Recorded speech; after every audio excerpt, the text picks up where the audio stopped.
Hello and welcome to this handover video of the Polestar 2. Throughout this video we're going to have a quick run around of the car on the outside, highlighting things like the keyless entry system, where the charge point is located, and under the boot, under the bonnet, so you know where everything is. Car in question that we're going to use is this one here, which is a model year 25 Polestar 2 standard range single motor in vapor grey with the Plus, Pilot and Climate packs. Fantastic. So without further ado, let's focus on the car, and the first aspect we're going to look at is the keyless entry system for the vehicle. So keyless entry for the vehicle works providing we have the key somewhere nearby. We can walk up to the vehicle on any of the four doors, providing it has that all doors are unlockable. There is a setting to make it so only the door you approach would unlock, but hand behind the handle will unlock the vehicle, and then we have our wing mirrors fold out as part of our process to see that. And then this little line on the car, thumb, finger, wipe your hand across, it doesn't matter, that will then lock the vehicle. That aspect is available on all doors, hand behind the handle or on the line to lock. Wonderful. So we're going to start then with the bonnet. So bonnet lever is down on the driver's right hand side here. Give it a good pull, the car will then warn you it's not safe to drive, the bonnet is unlocked, and then all we do simply is walk around to the front of the vehicle. And what you'll see straight away is there's a little yellow lever just poking itself out there. So we do, with one hand, push to the left hand side and release the bonnet, and then we have our frunk, for want of a better word. Within here you can either store cables, shopping, whatever it is that you want to put in the front here. It's good size underneath. We have got washer fluid for the windscreen. We also have warning triangle, and in all cases a Polestar repair kit, which will have a few basic items within there. Excuse my cameramanship. Things like locking wheel nut, tyre inflator, puncture repair kit, towing eye cover, towing aspect, and there we have it. And that is everything you will find underneath the bonnet of your vehicle. So we now move to the boot of the car. Now, boot release is just above the license plate, and that will open up for us. And then of course we have the usual parcel shelf in the vehicle. There'll be a first aid kit in the car. It'll either be on the right hand side here or on the left hand side. Left hand side will also have a 12-volt socket as well, so you can use that if you need to pop like a camping fridge in, things like that. We then have got the standard 60-40 split seats with a little ski hatch through the middle, and then under the boot floor is where I keep my lead, so that's where mine hides. But like I say, that can be under the front if you so wish, or it can live in the boot. And we also have a little divider just to separate shopping and have the stuff hanging like your bags. Now, provided the car has got the keyless entry system, of course, we have got close the boot and lock the vehicle. Now, it won't do that if the key is in the car, it will simply beep at you, but that is the ability to do both those aspects. We do also have, because of keyless entry, the ability to use our gesture function, which will open and close the tailgate, just so you know.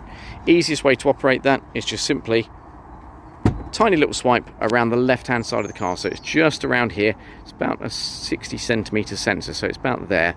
That's the easiest way to operate it. You can do it with a straight kick, but if you're anything like me, I end up kicking the back of the car, so a nice little swipe is always easier.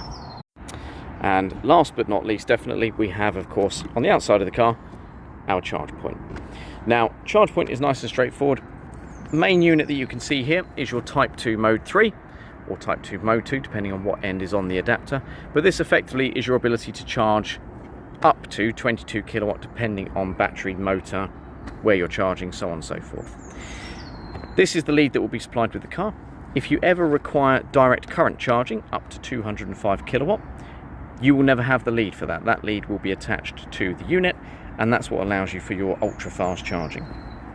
Now, for those that may have spotted it, there was a little light on here. That will turn off, obviously, if nothing is going on. But if the light is blue, it is scheduled to charge at a later date. Red is bad. Red means that something is not quite right with either the charge unit, the charge lead, or the charge port on the car. Trial one or the other to see which one's not working, and then you can go from there. If you carry on with a red light, you can always give the connect button in the car a push and go through to Polestar support. If it is an amber light, that means the car has got power, but it's not got enough power. So what that normally means is if you've plugged into a charge point at a supermarket, for example, you just need to tell that charger that you are using it, and it will release the amount of power that you need. And then finally, green, flashing or solid, is charging or charged. And once you are finished charging, unlock the car, push the button here, and that will release your cable for you. And there we have it. That is your charge port. Lovely. So before we jump in the car and go through steering wheel controls and the screen itself, a few bits just to point out. Door card will always look like this. You have your locking feature at the top, your wing mirrors left and right, and the little toggle to adjust them. You can also push both together to fold the mirrors in whilst you're on the move. And then obviously all 4 windows fully automatic, with an automatic window and child lock available at the end. And then memory function down the bottom for your seats, which will save your seat position and your wing mirrors. Simply push M and the number you want it to correspond to, and that will then save to the memory.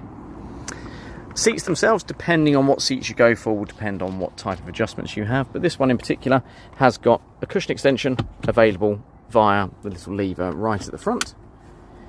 We've got incline, so how laid back you'd like to be. Horizontal lever is not only your forwards and backwards, but it's also tilt the seat up and down at the front or up and down at the rear. If you do tilt the rear, you can see it does move forwards or backwards slightly as well, so just bear that in mind when you make that adjustment. You may then need to fiddle about with the height. And then finally, lumbar support via the 4 nodules here, up, down, in and out, is for your lower back support. So we now find ourselves in the cockpit, as it were. So we're in the driver's seat. Now, first and foremost, activating the vehicle, foot on the brake, pull the gear lever into gear, whether that's drive or reverse, and that will then set the vehicle as live. And then we can start to go through what we have in front of us here. Now, nice, easy bit to start with. 2 stalks on the column. The left-hand side is all of your light switches, indicators as you'd be familiar with, flash for high beam. Reset button at the end is for your trip computer, so you can reset that. And then you can see this little scroll wheel here. If I move that, the little white line will point to whichever form of lighting you would like on. So we have auto. You may also have the full auto high beam system, which will show you a little symbol at the top here to show that it has been activated. And then depending on spec, you will have potentially front and rear fog lamps, or it may be just the bottom one that will activate for you. Fantastic. And then right hand side will be the same on virtually all of the vehicles. Down for a single wipe, up for intermittent, medium and fast. You can, via the intermittent setting, adopt a different sensitivity for the rain. You can also turn on your rain sensor. So that's the automated rain sensor, which again will appear on the screen just there once it stops being a bit fuzzy. And that's what then allows for the automated system to work. And again, we can adjust the sensitivity from here. And then only the other thing to deal with there, pull towards you to wash the front window. We then have 2 sides of the steering wheel. Now, at the moment, left-hand side is all of your cruise control functions. Depending on what type of cruise control you have, on and off is in the middle. Providing you are going above 20 miles an hour, it will set to the speed you're traveling at. We then have plus and minus. By tapping will add or decrease 5 miles an hour. Pressing and holding will do single mile an hour increments. And then the 2 lines or 3 lines, if you have the adaptive cruise control system, will change your braking distance to the car in front. If you have the pilot pack, which gives you the adaptive cruise, you can then also push the right arrow. You may have just seen that little symbol lights up solid grey. That will activate or deactivate your pilot assist. The other arrow should be available on all cars. That is the ability to turn off your speed limit warning system. So as you get in the car, that will reset itself every time, and that will then alert you if you have travelled above the speed limit. Then of course you can switch that off with that left arrow. Right hand side of the steering wheel is then your control as the owner. So it's your control of the car. Any message that pops up, we can click OK, and we can either get rid of the message, or if it's a phone call, sat-nav redirection, you can use the arrows to choose what response you'd like to give, and then OK to accept that. Failing that, up and down is then general volume, right and left is change channels, tracks, whatever it may be. And if nothing is going on this screen, that OK button will give you your trip information. And it will give you trip A and trip M, manual versus auto. And then all we can do is just close that down. And then the 2 buttons here, top one is your voice activation, which we'll come back to in a minute. And the bottom one simply removes the map from the screen in front of you. So if we remove it, we have our nice standard display, which will give us our gears, speed, things like our cruise control as well, and then range versus power and charged level on the right hand side. If we do put a sat-nav destination, so for example, take me to work.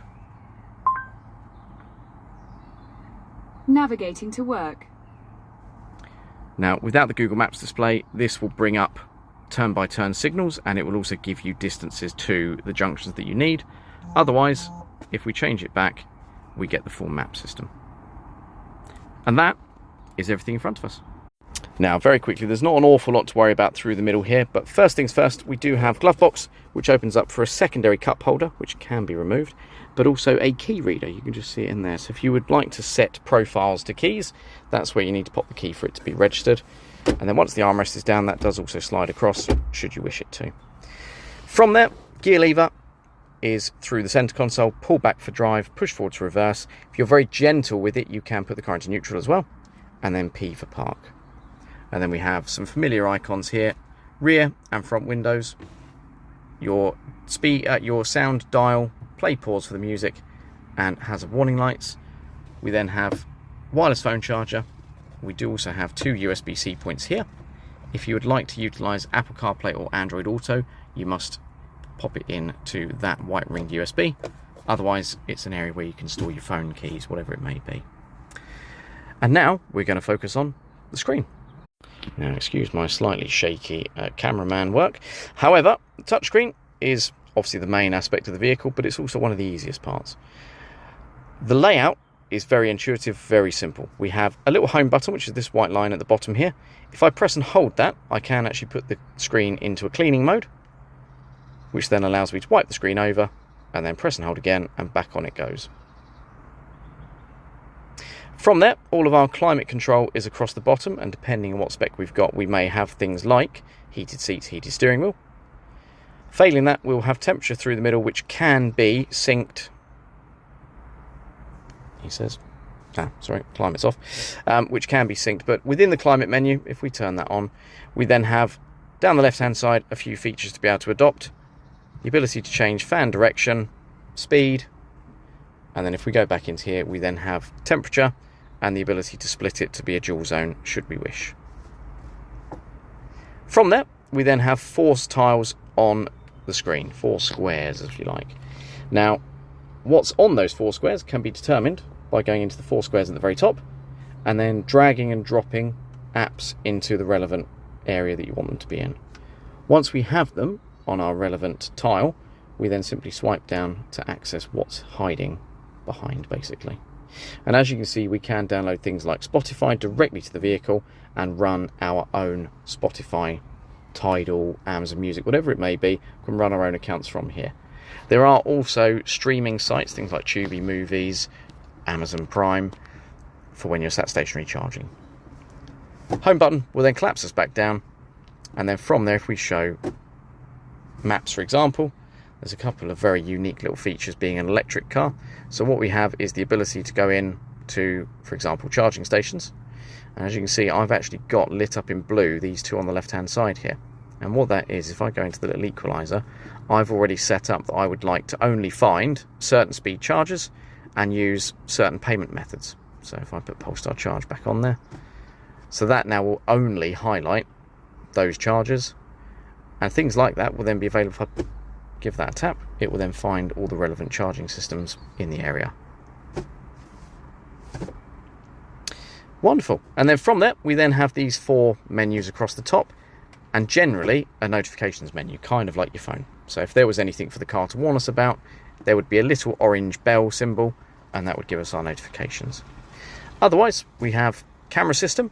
Again, depending on what spec the car has, you may either have the 360 camera, or you may simply get the rear view camera. If you've got 360, it will give you this logic to have 1 of each. And then from there, you can change things like parking sensors, rear collision avoidance, so on and so forth. The car icon is then the car settings. We do have a separate settings menu, which involves things like units of measurement, privacy settings, but this is just to do with how the car works. So things like our 1-pedal drive system, the regenerative braking, whether we want the car to creep forward at traffic lights when we're sat in drive, for example, like a traditional automatic. But all of these menus are menu upon menu upon menu of bits and bobs that you can go into, some of which will also have sub-menus to go into and adapt how certain features work. But effectively, these are the bits that will save as your profile. So your car, your profile entities, this is what it's going to load every time you get in the car. Some of the more traditional aspects like locking, unlocking, so on and so forth. We do also have within here our car status menu, which is where you'll find things like your tyre pressure monitoring system and your general servicing updates. So it's quite a handy one to know. The other menu, just so you're aware, the other settings menu is in here. So the 4 squares down the bottom, the settings gear gives you all of the traditional settings menus. It's also where you'll find your Play Store. So once you've paired your Google account, you can download more apps, and then your owner's manual is in here as well. And then finally, you as the owner, we can go in, we can add more profiles. But if we go in, we can then connect a key to the profile. We can see whose accounts are plugged in.